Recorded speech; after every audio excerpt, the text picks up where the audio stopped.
Hey everybody, welcome back to another episode of Higher Caliber. Today I'm sitting here with my co-host Tim Center. How's it going, Tim? Oh, it's going good. Thanks for having me. So today we wanted to talk about concealed carry, holsters, training, FUD lore, myths, and just a short little episode to kind of talk about some things, right? I know we kind of get mistaken as subject matter experts from time to time and answer a lot of the same questions. So we just kind of want to chit chat about that a little bit. Dispel some myths. Yeah, dispel some myths. And it's something I'm comfortable talking about, but at the same time, I get imposter syndrome, because I listen to these podcasts and I read these books of these guys that know way more than I do. And I'm basically just a fangirl half the time. But you can tell by your Instagram hashtags. Beretta gang. Anyway, so we want to talk about different ways that people carry, kind of how we evolved, I would say. And I don't think we're necessarily there yet to be that subject matter expert per se, but there are a lot of people that haven't even begun to scratch the surface of this world. So maybe we could help you fast track a little bit and not waste so much time on forums and kind of looking silly, things like that. That's a good way to put it. Yeah, looking silly. So, Tim, you started concealed carrying and teaching before I could, right? Yeah, because I think you were still a baby. I was still a baby. That's fair to say. So what was your first holster, bud? We'll start there. Let's see here. I'm trying to remember what my first carry gun was. Actually, yeah. This is a judgment-free zone. Yeah, I'm going to be judged here, but hey, we had to start somewhere. So my first was a full-size 1911. Did you actually carry that thing? Yeah. The Kimber? Yeah, the Kimber. Okay. I had a full-size Kimber. And what was the holster? I actually had a custom-made leather holster for it. Okay. For the gun. Not a terrible start, really. Yeah, but it gets worse. Okay. So it had to be around the same time. It could have even been before, but I also had one of the Pocket 380s. It was a Taurus. Okay. And I had one of those sticky pocket holsters that basically covered... Now, didn't you have a phone case type holster? Like it looked like a phone everybody was carrying in their... Yeah, that came with... Yeah. That came with that Taurus. Mm-hmm. So you could either put it in your pocket or you could carry it. It looked like a cell phone case, They used to be really big. People carried their phone on a clip on their belt. Mm-hmm. Sometimes in a fancy case, and it looked kind of like that. So the Taurus in that little pouch or whatever looked like a cell phone. It actually looked like a cell phone. So people back in 2012 and earlier and still firemen today. Yeah. Got it. Yes. I don't see that too. I see some people with it, but not. All right, let me just be clear. If you have a light bar on your truck, you put your cell phone on your belt. Yeah, it's valid. Okay. Valid. I'm going to try to go, I already ruined it, but I'm going to try to go one podcast without making fun of firemen. So yeah, so I had the 1911 and then that little, I call it the Pocket 380, because those were the craze back in the day. Oh yeah, smaller the better. And I feel like we might be getting away from it a little bit, or maybe the people I run with are getting away from it. I don't know. Your friends are old now. Yeah, so the craze was the micro 380s, like the Ruger, was it the LCP? LCP. That was hot, and if you were poorer than Ruger. If you were a poor, you bought a Taurus. So that was me. Okay. So I had those. They worked, I guess. They weren't the best things ever, but then again, at the time, I had no clue. I was pretty much brand new to shooting, and I kind of fell into what I would say probably 80% of our concealed carry classes do is you go to the class and you get your concealed carry permit, and then you get a holster and you start carrying, and then that's it. you end it right there. Yeah. And I know we'll dive deeper into that, but yeah. What status did you carry your 1911 in when you first got it? Was the hammer down? No, it was not, because I actually researched that because I'm a researcher. They had Google back then. Yeah, they definitely had Google back then. So let's explain to people that don't know what I'm talking about. So basically, if you have a legit 1911, the safest way to carry it with a round in the chamber is with the hammer cocked and the safety on, the thumb safety on. Yeah. So that's the safest way to carry that gun. When the hammer is down, you have a hammer just resting on the firing pin. Right. And the firing pin is can protrude out. And Ready to just somebody to hit you with a wiffle ball bat and that thing to go off. Maybe sneeze wrong. I don't know. Right. I know some people that have sneezers. Yeah. I guess that breaks into it. I don't want to say FUD lore because most FUDs know their way around a 1911. People carry like that. Definitely. Unfortunately. Definitely. And they don't want to hear you talk about how unsafe it is. Right. And how they're wrong. Yeah. Right. Some things are debatable. That's just wrong. That's definitely wrong. So yeah, I carried like that for a few years. And let's be honest, the 1911 turned into a truck gun because I didn't even though I had a custom made holster for it, it wasn't what the holsters are today. The new stuff out there, because those have definitely, I think that they've evolved, and how, the construction and how you wear them. And I didn't have a gun belt, that's another thing. Yeah. I definitely didn't have that. So that it became a truck gun because it was heavy. Yeah. And I mostly carried a pocket 380 around, and I think I used the cell phone thing a few times, like the little holster that clips on your belt. Yeah. But I think I mainly just put it in my pocket. And that was... And did you have it chambered? Yes, I did. Because, you've shot those things. They're terrible to shoot. Yeah. They probably have a 10-pound trigger pull. I don't know. Yeah. They're crazy. Double action only. Yeah. They're comfortable. And that goes back to the whole... that was... Everybody... You can barely feel it's there. Right. And then a few years... Probably many years later, old Clint, I saw one of his videos, and he said something that made a lot of sense, and it was the gun should not feel comfortable. It should be comforting. It should make you feel comfortable. Yeah. Right? Right? Yeah. So. Yeah, that was a weird time, honestly. 40 cal was huge. But so was 380. Oh, 380 was huge. It was huge. And there's a huge demand for it because I believe we were still, what was it? There was a shortage. I believe we were still overseas fighting. And as you know, well, at least what was explained to me, and I don't know if it's true or not, we're pumping out 9mm for the troops overseas. Right. And those are pretty much on the same presses. I think what we learned from the COVID ammo shortage is the United States military doesn't take ammo off the shelves. Right. Like they don't take Winchester off the shelf, but I think a lot of the components and the supply chain definitely has a lot to do with it. I don't want to dive into that. So let's go back to the holsters. Right. Okay. That's really the meat of what I want to get into.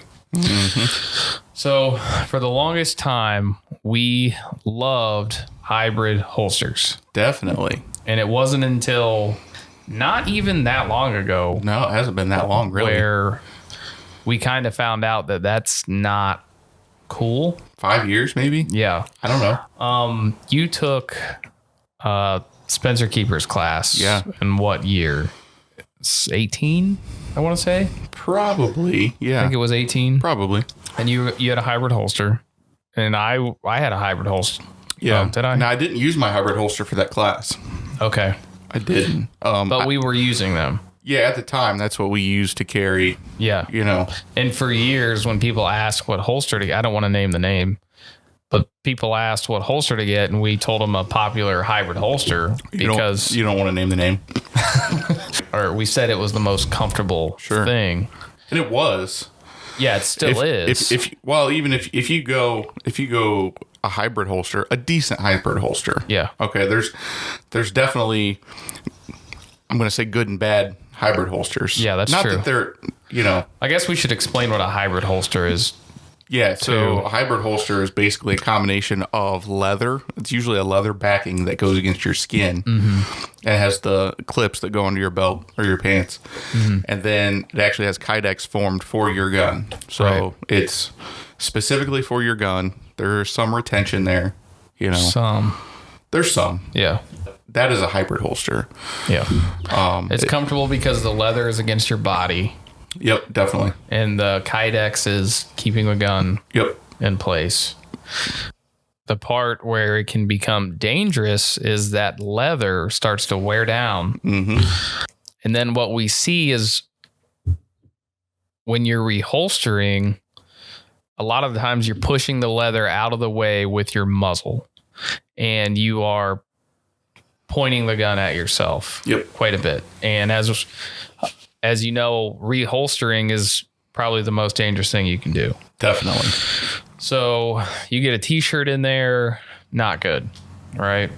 With the body sweat and the constant wearing, they can wear down pretty quick, right? When people started saying this, I was kind of a naysayer, like I was one of those people. I've never had a problem with it. Right. Well, I also I didn't train. Right. I didn't constantly dry fire and practice reholstering. Mm-hmm. I went to the range, had the gun in my range bag, and then I put a different gun in my comfortable holster. And, you know, and back then you still might, but we were carrying strong side. Mm-hmm. 4 o'clock. Yep. So that's a whole nother can of worms with appendix carry, but we can talk about appendix carry, right? Sure, yeah. It's always been one of those things you're going to shoot your junk off. Right. And I was the same way, like, nah, I'm good. Mm-hmm. And then you start seeing more and more people do it. And I know the people that are against appendix carry say it's not new. And it isn't. Right. It's not new. Criminals have been doing it for years. Yeah. Anywhere you shoot yourself is bad. Definitely. So people say, I'm not going to carry... well, for people that don't know, appendix is in front of the hips, right? Next to the important parts, if you will. Mm-hmm. And anytime you point a gun, you're going to point a gun at yourself pretty much every time. But people say, I'd rather get shot in the butt cheek than blow my junk off. Right. But then when you see what these bullets do, at the 4 o'clock, if you're right-handed, obviously, it goes bang when it's not supposed to, goes into your femur, and then your femur goes into your femoral artery. Yeah, you're still flagging your femoral artery. Yes, yeah. And that does not take long to die from. No. You leak out quick. No, and it's when I first started trying it, I think everybody kind of tries to have their regular strong side holster, and then they put it in front, and then they sit down and they're like, not for me. Yep. And I think you kind of go through a whole learning cycle. When somebody says, hey, you carry appendix, I'm going to give that a try. What should I do? And then when I tell them the best way to do it, because I had to ask a bunch of people that are smarter than me, I had to get on forums, I had to read. Mm-hmm. Research goes a long way. Yeah. And when I start going through the gauntlet of everything you should do, pretty much the first red flag for them is you should get an appendix purposed holster. Mm-hmm. And they go, nah. I'm like, well, I'm telling you, if you want to be successful, you should get one specifically designed for appendix carry. Mm-hmm. And that's usually the first no. One of the things that I overlooked for a long time for just carrying in general is the belt. The belt's huge. I definitely did too. Yeah. It makes so much difference. Right. You get a nice belt and then you actually learn, where to put the stuff, and then you start getting into wedges, which tucks the heel of the gun into your body. And then you get into claws. It's all nuanced stuff. But when somebody asks about it and you tell them, they're like, nah, that sounds like too much work. Right. Because kind of going back to what I said, people get their concealed carry. They do what they have to do, and not necessarily what's going to, be better for them. Right. They have to get their training, their initial concealed carry. They have to get a gun, obviously, right? Yeah. Well, it used to be that way. Yeah. You don't have to do that now. Right. But, people aren't going to take the time and try to figure out what works best for them. I mean, because there's some holster systems, the Enigma, for instance, you know, and that's more of a holster chassis. Yeah. I guess you would say. And there is a huge following and a huge forum on Facebook for that. And I think that kind of stuff got people into appendix carry. Oh, definitely. Because, I mean, it's not just you put it on and it works for everybody. You know, you have to figure out where it fits best on your body. And it takes a while. It definitely does. It takes a while. When you first start doing it, I remember I said, you know what, I'm not playing around. I'm going to get a Spencer Keeper's Keeper. I'm going to get the foam wedge, and I'm going to get the Foundations belt from the Langdon Tactical website. I'm going to put it on. And as soon as I put it all on, I was like, I thought this was supposed to be comfortable. Right. And it's not that it was uncomfortable. It's that you can constantly, you know, it's there. I think that's one of the big advantages. And I know it sounds weird because when you carry strong side, sometimes the gun's not even really pressing onto your body. No. You know what I mean? Yeah, no, it's definitely not. So especially with one of those hybrid holsters, you could get really comfortable ones and not even realize really realize you were carrying a gun. Yeah. Unless you're dumb like me and carried a Glock 29, then you would know if it was missing. Right. No, when you're driving with appendix on, you know it's there. Right. You know.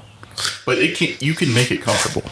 Yeah, you can make it comfortable. I mean, it takes a while. And just to give these listeners some insight, when you say it takes a while, I'm not asking for you don't have to give me a dollar amount, but how many holsters did you go through?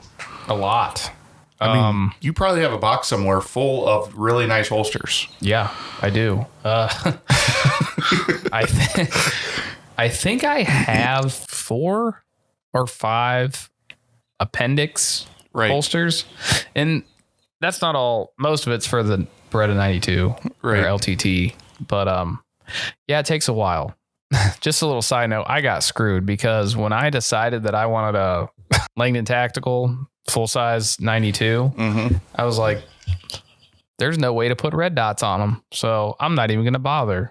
And then not that much longer, we're going to put red dots on them. So all my holsters had to change. It's a real travesty, but blame Ernest. Yeah. And that's why when people ask me about holsters, I'm like, or they say they're going to get a holster, I'm like, just listen to me for half a second. Please don't do what I did. I've been down this road. Yeah. Well, and I think also what happens is most of the people aren't going to have that drive like you do or be passionate. What happens is they get their gun in their holster, right? And they're like, this sucks, right? Then it becomes the truck gun, right? Yep. And then they just stop carrying. Right. You know what I mean? Or they go through the cycle of a dozen different pistols. You know what I mean? Right. As soon as they tried it on, it wasn't comfortable that day. Right. So you need a new gun, right? It's the gun's fault. It's the gun. Right. I think it's important that people hear the quote from Colonel Jeff Cooper. It is Colonel, right? Yeah. Almost said General. I don't think it's actually his quote, but he made it famous. Beware the man with the one gun because he knows how to shoot it. The first time I started doing training, if I saw somebody with the coolest gun ever, with the red dot on it, the cut slide or whatever, I'm like, this dude knows how to shoot. Right. And then I found out it's the guy that has gouges on his mag well, all the finishes off of his gun. He's had the same pair of iron sights on it, and it's worn down. And it's probably 1 out of 3 guns he owns, if not 1. Right.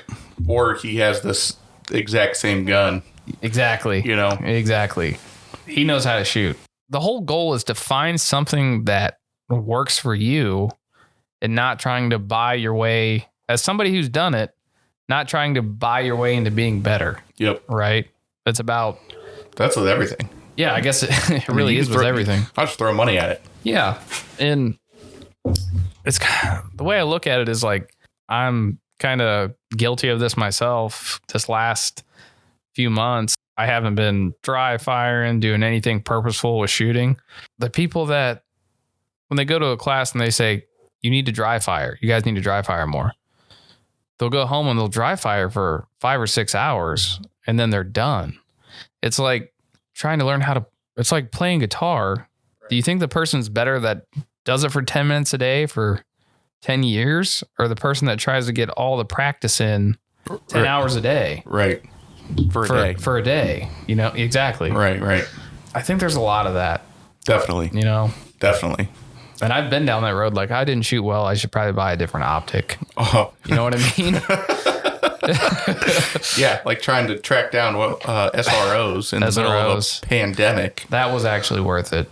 So, yeah, but find what works for you. And I'm not saying you have to carry appendix. That's kind of what we started going down. Find what works for you and roll with it. Right. I think the big problem with people giving bad advice, I can always tell when someone's going to give bad advice when they say, what gun should I get? And then they answer immediately. Right. Without asking one thing about that person's life. Yep. And you're like, just get a Glock 19. Get a Glock 19. Get a Glock 19. You're like, don't listen to that guy. And the people that I think we both look up to in the shooting world are students themselves. Sure. And they already know that they don't know all the answers. Mm-hmm. So people that not so humbly say things like that, you're like, just stop. Yep. You know? Definitely. You can give advice and lead people in a different way, but yeah. You know what I mean? I think it goes back to other stuff too. Speaking of Clint Smith, I was just watching one of his famous videos about your house is more likely to catch on fire, way more likely than you are going to be in a gunfight. Mm-hmm. Do you have a fire extinguisher in every room? Right. Do you have a first aid kit in your car? Or are you just worried about having the best gun ever to put pictures of it on Instagram? Yep. I'm only saying that because I got a fire extinguisher because I also put all my guns on Instagram. But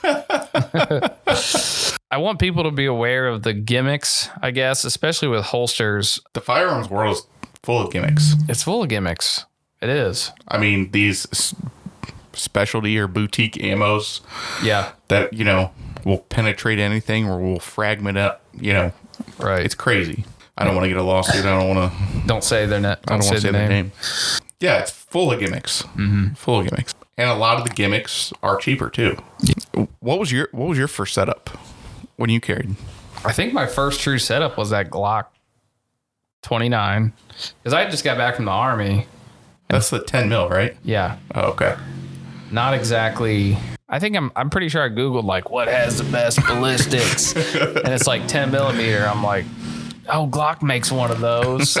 Yeah, we're not naming them, but the hybrid holster that I got, I mean, it was comfy, dude. It was the comfiest setup ever. But once you start learning things, it didn't seem like a problem till other people said it was a problem. Yeah, and I think we just had enough humility to be like, let's try something else. Well, it was hard to get away from those. Yeah. Definitely. Absolutely. I think when you take one real class with a real instructor, and then you learn that your gear is obsolete. Yeah. And the next thing and there's definitely holsters way worse than that. Oh, yeah. I mean, I would call a hybrid holster like a mid-tier suck. I mean, because we've all, for instance, I think my next gun was what was that? A Ruger SR9? You just couldn't get away from them. Man. I guess I was a Ruger fanboy back in the day. But they had a big thing going for them. Well, the other problem is, and I haven't really looked recently, but I would still say it's kind of the same, but you go to a gun store and they have all the guns you could ever imagine, X, Y, and Z. They don't have a good holster selection, at least good holsters, right? I mean, do you know any stores that you can go get a top tier holster? Most of the time, all they have is a Serpa. They have Serpas? They have Serpas. And then they'll have some sticky holsters. They got stickies and then something else. They got some leather ones. No, and it's just one of those things. I don't want to hate on people too much because they work up enough nerve to go get a gun. Right. And then they're like, okay, I need a holster. And then they ask the guy behind the counter, what holster fits this gun? Mm-hmm. And then they're like, these three right here. Yep. And then that's where you're at. And I really want to wave people down, and then they hear $90 for a holster and they're like, no way. Right. I just spent $600 on a gun. I'm not spending $90 on a holster. Yeah. You should. Yeah. You really should though, because it's your foundation, your Yeah. I mean, that's what you're carrying the gun. I hope so. Like, we could go into a whole nother thing about not carrying it with a holster. Yeah. Well, you can get a freaking $40 Kydex holster on Amazon. Yeah. Before you. Well, I'll be honest. I had when I took my first Spencer Keepers class, I think I was rocking a $15 Kydex holster on Amazon. Just as good. Well, and outside the waistband. But honestly, now, granted, it wasn't really for concealed carry, but it served its purpose for on the range. Right. I've been called a holster snob before. Right. But it's hard not to. Dude, there's people carrying $1,500 guns, and they're like, you spent $90 on a holster? Right. It's like, oh, yeah. Yeah. Yeah, I did. Yeah. Actually, I spent more. Yeah. While we're on that subject, let's talk about we talked about holsters and whatnot, but other ways people, carry their gun. Like, car guns are a big thing. Yeah. Right. And all I can think about is those freaking magnets. I knew you were going to say the magnets that you see on social media. Yeah. Like, just stick your gun anywhere. Yeah. Right. What do you think is going to happen to that thing if you get in a fender bender? Right. Right. And I know from experience, if the gun is on your body, you're probably going to not leave it in your car. Right. And again, somebody's going to listen to this and be like, I have all. Because honestly, the lore we're going to check all the boxes. We'll check the boxes. There's just some things, like the difference between strong side and appendix and certain materials. There's dudes carrying 1911s and custom 1911 holsters. Mm-hmm. Knock your socks off. Yep. Like that's do you? That's fine. Yep. Even the hybrid ones, really, like do you. Right. You know what I mean? There's better options out there. There are. Some things though, car magnets, that's just like a full stop. Like, don't do it. I guarantee you, I'm gonna throw a bet out there. I guarantee you that the people that have car magnets don't have one in the chamber. I hope they don't. Wait until you get into a wreck. It's like a safety mechanism. Yeah. You're blaring Toby Keith. You have a Glock 19 car magnet, and it's a good day. Not a Glock 19. Why? Oh, it's a Ruger SR. No, XD. Before we did this podcast, I actually grip zone. Thought I wasn't going to bring up XD, but here we are. Sorry for party rocking. Yeah, so going back to it, I don't want to talk crap to anybody, but there's people out there that know way more about this stuff. That's all they do. Sure. And with technology, all you have to do is go. It's right at your fingertips now. It's right. And at a certain point, instead of just looking up cars you can buy on Facebook, like you could be. But we talk about this all the time in class. They're box checkers. Mm-hmm. And I think you might have mentioned that earlier. Yep.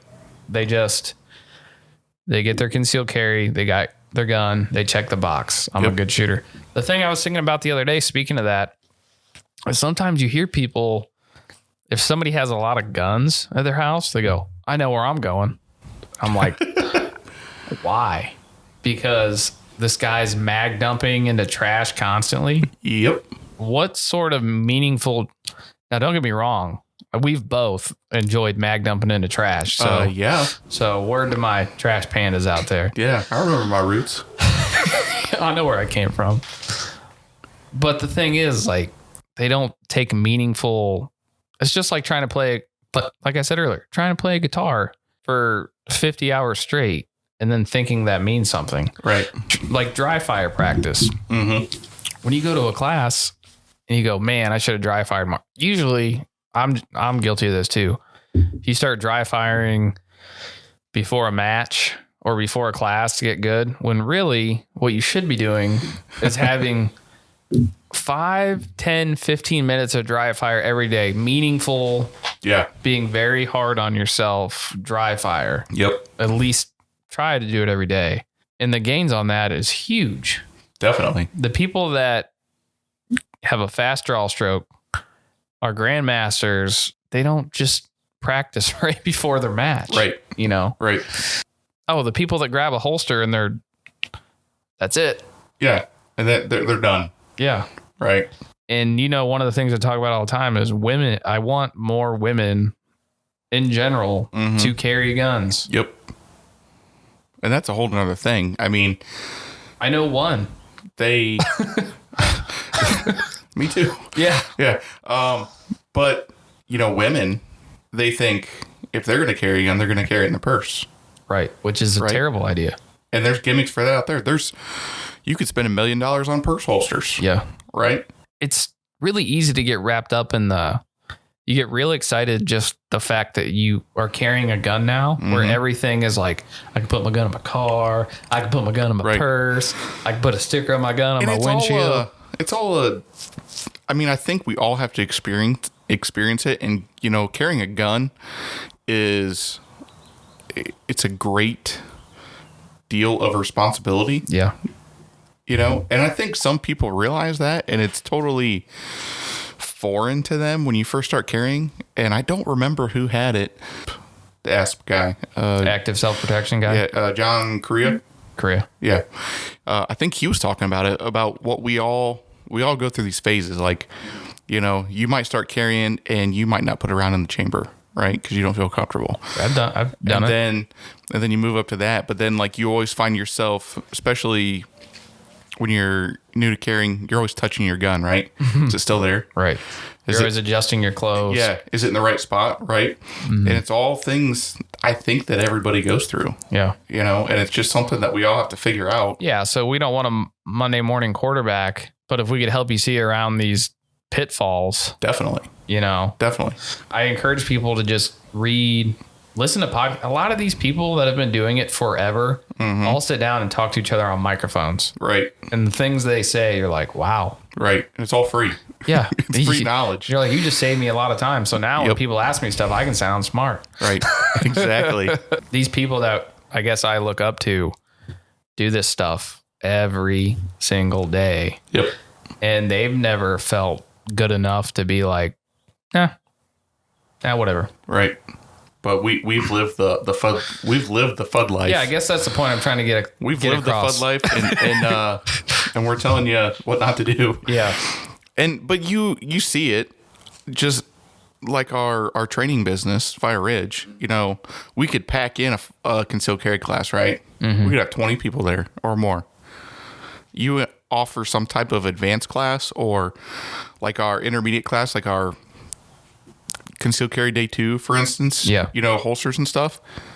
We couldn't get people in those to save our lives because people didn't have to take the class. Right. Oh, I'm good enough. And the sad part is most of them never went on to carry a gun. Yeah. And I heard somebody talking about this the other day and he was from a different country. He said, if you live in America and you can carry a gun and you don't, I don't know what's wrong with you. Yeah. Like, you owe it to yourself. You owe it to your family and everybody around. And, well, I'm not going to lie. I've ran plenty of places without a gun. Yep. That doesn't mean that I should be like, well, I didn't do it yesterday. Yep. So, you got lucky. Yeah, that's legitimately how I see it. The thing is, I would never turn anybody away who says, hey, I want to buy a gun. What should I buy? I want some training. What should I do? But I always wonder, like, why wait until you see something bad in the news? Right. You know what I mean? I've had a few people contact me like, hey, where can I get a gun? It's like, why are you? Yeah, what happened? And those are really sad stories. Like, we've had people in class that are like, I was beaten. Right. Domestic violence, whatever. Now I want a gun, which is great. No, it's not great they got beaten. Yeah, rephrase that. Yeah.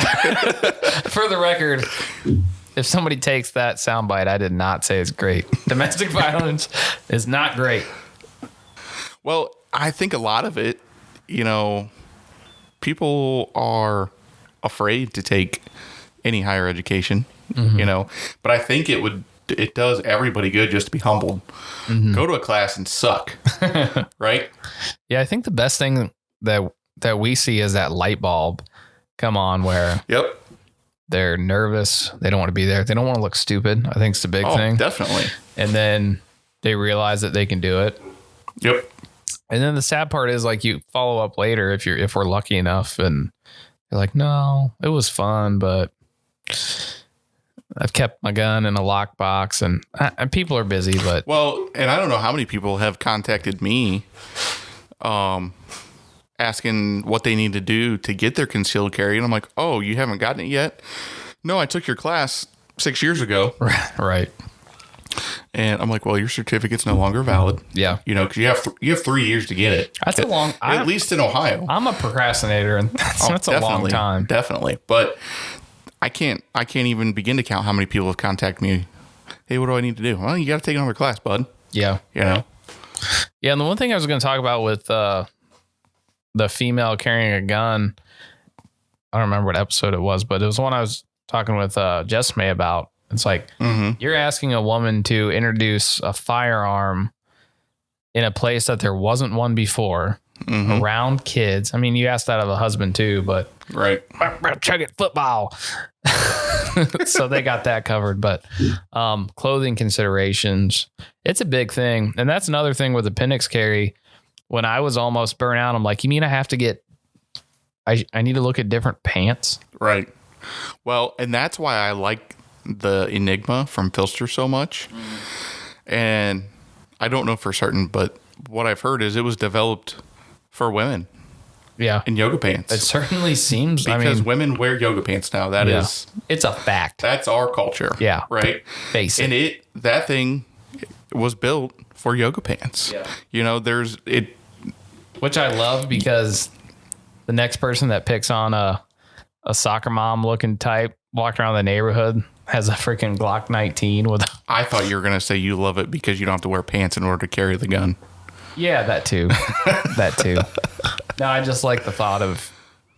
There's been plenty of testimony on Filster's Facebook page where they're like, never thought I could carry a gun. And then you see that and you're like, yes. The two people that it really appeals to are women in yoga pants, right? Or the fat people, right? Because the first thing that I thought about appendix carry was, fat people can't appendix carry, you know, which is false, you know, and Spencer Keepers has some really good videos about that. Yeah. Spencer Keepers, I'm not going to call him fat. He's fluffy. He's a big dude. He's a burly dude. But he is like the appendix guy. But I would like somebody to go up to him and say, fat or not fat, big people can't. And that dude is fast. Yeah. And he's a great shooter. Yeah. You know, but he makes appendix holsters, you know, not just for fat people, but he will tell you that it is possible. Right. You know, and it doesn't have to suck. And he's done it for so long. There's so many nuanced things to, I guess, carrying in general, but back to appendix carry, like people will be like, what's the smallest thing I can appendix carry? And it's like, well, really, you kind of want a bigger gun, right? You know, to cover more surface area. So more of the gun is on you and not all the pressure on you. And people are just like, this is too much. Yep. You know, totally blew their mind. And I was listening to Spencer talk on a podcast about how he was the same way. Yep. Where, you know, you shoot your junk off until you actually, you know, learn a thing or two. You can carry bigger guns. Oh, yeah. Way more comfortably. Well, we both carry full-size. Yeah. So full-size service pistols. Hopefully the freaking LCP days are long gone. Oh, there'll still be LCP people around. Honestly, there's people that pocket carry, and it's not that crazy. I mean, it's not. It's not, and it's just not ideal. No, but some situations aren't ideal anyway. But I think a gunfight is never going to be ideal. Yeah, and it's never going to be fair. Here's the thing, like, if I was in a gun site, not in Arizona. If I was in a gunfight, I don't want, and we're not even talking about ballistics. Right. All right. A 389, whatever. I don't care. They could be the same bullets, but I wouldn't want to be in a gunfight with a micro gun that I can get 2 fingers on. Right. Right. That has what, 7 rounds? You can barely see the sights. Yeah. The sights might as well not even be there. It's point and shoot. But most gunfights are done within 4 feet and 4 rounds. Right. And you don't even need to look at your sights. Right. Or, you know, my HK, a full-size gun, you have 17 rounds. Yeah. Why not? Right. I'm going to want that one in the gunfight. Yeah. So why not carry that one? Yeah, it opens up a whole new world. There's been people strong side carrying big old 1911s forever. So, it's not like you can't. Oh, I mean, weight wise, it's probably pretty comfy, but you got to bend down and you're constantly like putting your shirt over it or whatever. I don't even think I could be comfortable carrying strong side right now. Right. Along the lines of training and more advanced training, a really good class I took, was it last year? 2 years ago? I don't remember now. I think it was last year. John Murphy's Street Encounters class. That was amazing because it's way more than shooting. And I think a lot of people think, if something goes awry, I'm just going to pull out my gun and shoot the guy, right? Well, there's so much more that goes into it, with, confrontations and how to deal with people and how to kind of be aware of danger, before it actually shows its face. He does a really good portion about pepper spray. And you all get pepper spray trainers and he puts goggles on and you spray the crap out of them. I mean, it's cool. It is really cool. And he travels all over the country. His company is called FPF Training. And he'll come right to you. I mean, I think you got to plan a year in advance, but he is all over the country. He lives out of his RV and he does classes all year, and it is freaking amazing. And John is a great guy, and he has a lot of knowledge. Yeah. But that he just it's another one of those humbling classes. It's not a who can shoot the best kind of class. It's not a who can shoot the best kind of class. It's everything else. And not everything else, but just more things that go into concealed carry. Yeah, it's making it more real. More realistic, exactly. Because, there's a lot of classes you go to where you wear the belt in the mags that you don't walk around with every day. Yep. And then that's what I like. There was no. Yeah. And then you shoot 500 to 1,000 rounds. Yep. And if you're lucky, you learn something. Mm-hmm. And then you put your carry gun back on. Yep. That probably doesn't have a dot on it. Maybe it does now, but right. Dots are the way. He does the all-encompassing de-escalation. Yeah, there's all that stuff, and then there's even threat assessment. There's right? The one thing that I really liked about Murphy's class was so he trained. You go over your gun and shooting, and then you do your pepper spray portion. But even towards the end of the class, what I really liked, he used visual. I can't talk visual today. aids, visual cues, and visual aids for you to determine whether you were going to shoot, or in kind of what you were going to use. So a shoot no shoot situation. Yeah, shoot no shoot situations. So if I'm and what I really liked about that is any other class that I've been to, your shooting cue is a timer. Mm-hmm. Right? The beep. So you're always shooting on the beep, right? So I thought that was really cool that you were looking for visual cues on the target itself. Mm-hmm. He wasn't out there throwing up gang signs or anything, but on the actual target, he used lasers and whatnot. And depending on the color of the laser, you knew what to do. That's cool. I thought it was cool, that there was a different element in there that you actually. Yeah, absolutely. Because in a real gunfight, you're not going to have a timer there, right? Right. Everybody wants to be gunfighters. Right. And you know what they say, when you have a hammer, everything looks like a nail. Right. The best form of survival is not being there in the first place. Right. Exactly. And I think that's what a lot of people, they're going to end up in prison because they want to be heroes and they don't. Right. So it's not all about shooting. Mm-hmm. Exactly. That's what his class was amazing. And I'm sure that was only one class that I took of his. But that man is a wealth of knowledge and kind of totally gives a whole new spin to a shooting class. Yeah. And we've taken a few of those classes that are geared towards shooting in the shooting world, but that you don't actually, not that you don't shoot, but aren't all revolved around the gun. Right. Right. And I think those are really cool. Yeah. And I don't think that they get the credit or the following that they deserve. Right. Because you're not some, CIA robot, that, is great with a gun. You know, people just want to be like, oh yeah, I was in his class, but there's actually other instructors out there that are. What do they call those people? Patch chasers or instructor followers or whatever? Instructor bunnies. I don't know. But they're definitely out there. But on the same token, there's also instructors out there.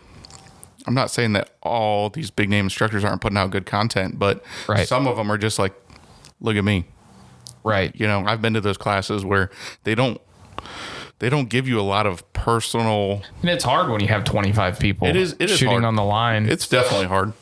But like Spencer Keepers, for instance, he takes a kind of a different approach and does kind of the coaching. Like he will tell you, hey, this is what you're doing, Right. Other people will just be like, well, that's not ideal, and keep moving, And at first I kind of understood the mentality with like being in the military.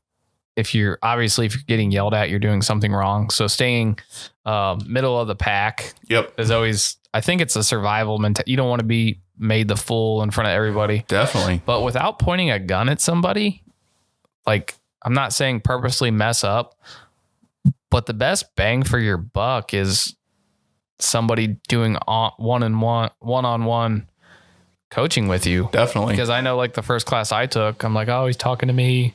Right. Oh, he's saying something bad. Right. You know what class I'm talking about. Yeah, definitely. But now it's like, well, thank you, because money well spent. Yeah, exactly. If you go to a class and they don't say anything to you, you could have just shot 1,000 rounds on your own. I'm not saying you wasted your money, but I don't think you got everything out of it. Yeah. And that's what I'm saying when people are just shooters or gun enthusiasts, other people see that and they're like, he knows what he's talking about. Mm-hmm. And I've certainly been at that point. I still don't think I know what I'm talking about, but certainly a lot less than now, where I thought I knew everything and people would ask me questions and I just offhand thought I knew exactly what to tell them, because I've put, like, I think people put the experience mark around the same amount of rounds they shot. Definitely. And it's just completely the opposite. Yep. You know? So it's something to think about for people. Like, maybe dry fire a little bit more. Yeah. Maybe vet your instructors. I know we say it all the time, but vet your instructors. I don't know if you plan on taking a class. One of the biggest ways you can tell if somebody's full of crap is if they don't do a range safety brief or have, some sort of medical plan in place. And I think, I don't want to say a lot of courses are doing that, but I know the last few courses that I took, or classes that I took, incorporated, some type of self first aid, like how to put on a tourniquet. Yeah. That was another big thing for, John Murphy's class. Everybody wore your own kit, with a tourniquet and Israeli bandages and stuff. And in the middle of class, he would just be like, You're shot. This is bleeding. Fix it, So you'd have to drop everything and fix it. So that was really cool. Yeah. I love that stuff. Yeah. It's just real world stuff. Yeah. But then again, it's beyond what you have to do. So most people are not going to do it. Right. And that's sad. Yeah. And we're talking about like $500 classes. It doesn't have to be that. It can get to that point, but there's a lot of other classes out there that don't cost that much. Yeah. And kind of like brushing back on dry fire. I know I keep talking about dry fire, but it's like 70 or 80% of what you do. Yep. Because I remember shooting on a line, messing up my draw stroke and getting on target, and then thinking to myself, like, man, I need to shoot more. I didn't need to shoot more. Right. I needed to have an unloaded gun at home and be really hard on myself about what I was doing. Yeah. Well, and we thought we shot a lot, but we wasted a lot of time. A lot of time and ammo. Just dumping into trash. Yeah. I mean, it's fun. Nobody should be able to take that away from you. Yeah. You still need to mag dump. Yeah. I think that's good for your mental health. It's good for your soul. Yeah. It really is. But I don't think you're actually helping yourself. No. If anything, you're by becoming a better shooter. Right. If anything, you're making yourself worse. Yeah. I don't think we really talked about competition shooting, but one of my favorite FUD lures is that'll get you killed in the streets. Because I see these guys that are just smoking it at like competitions and stuff, and they also carry and they train that way. Right. It's like if you think this master or grandmaster is gonna let you punk him out, yeah, you got another thing coming. He's gonna bill drill you up one side and down the other. And that's the thing. Like I see these guys and I'm like, you have no idea what you're talking about. They're like, I don't play those games. Yeah. It's like these people have just confirmed to you that they're awesome with a gun. Yep. And do you think that the fact that they have a race rig on compared to when they have a t-shirt over it, right, that they're not going to light you up? Yep. I just can't. I don't think I ever felt that way because I see people just shooting awesome. I'd be like, they're good shooting. Right. And you hear the term shooting is shooting. Yep. Because it is. That is something I would like to get. I think we've just brushed on, at least myself, just brushed on competition shooting. Mm-hmm. I would really like to devote the time, but I have not. Right. You know, and it definitely, go to a USPSA match. Yeah. Go humble yourself. Exactly. Because I did. You're like, oh, I'm not that good. I'm not that good. I think some people are delusional. They're like, well, that's not like how I shoot. Or they're running with guns. I like to, that's not real shooting. You can walk and shoot, I guess, you know. But You've never had real fun with a gun until you're running around with one. Yeah, exactly. Shout out to Brandon Powers. Yeah, homie. If you want to learn how to run good and shoot good too. Yeah. If you want to learn to run with a gun safely, hit up Brandon Powers. Mm-hmm. My man. All right, guys. So we're at about an hour. Me and Tim here just wanted to kind of get into the FUD lore and kind of talk about some of the stuff that we talk about all the time that we don't really talk about on the podcast very much. So thanks, Tim, for your insights. Hey, no problem. I just wanted to thank everybody for listening this far and even this episode. If you haven't turned it off yet, thanks. I really appreciate the support. We're kind of switching things up here and there. We talk about guns, talk to local people, talk to vets. If shooting's not what you're into, that's fine, but we kind of hope that we reach somebody who's thought about it and maybe you won't be too scared to get into it. So thanks again. Please, if you could like and subscribe, I'm just going to beg for likes. Smash that like button, then subscribe. Pretty soon we're going to start doing video content. That's going to be wild. It's going to be wild. It's going to be very hard to edit. It's going to be terrible. But it'll be good for you guys watching though. Yeah, people have asked when we're going to start doing video, and we're going to start putting more video on the YouTube channel. So that'll be fun. But for now, you get to listen to my sweet voice. If you don't mind Tim being the co-host, he's going to be helping out quite a bit more. Go ahead and downvote if you don't want him to be, and I'll ask him not to come back on. But don't vote me off the island. He's been doing a great job. So, all right, everybody. Thanks. Bye-bye. See ya.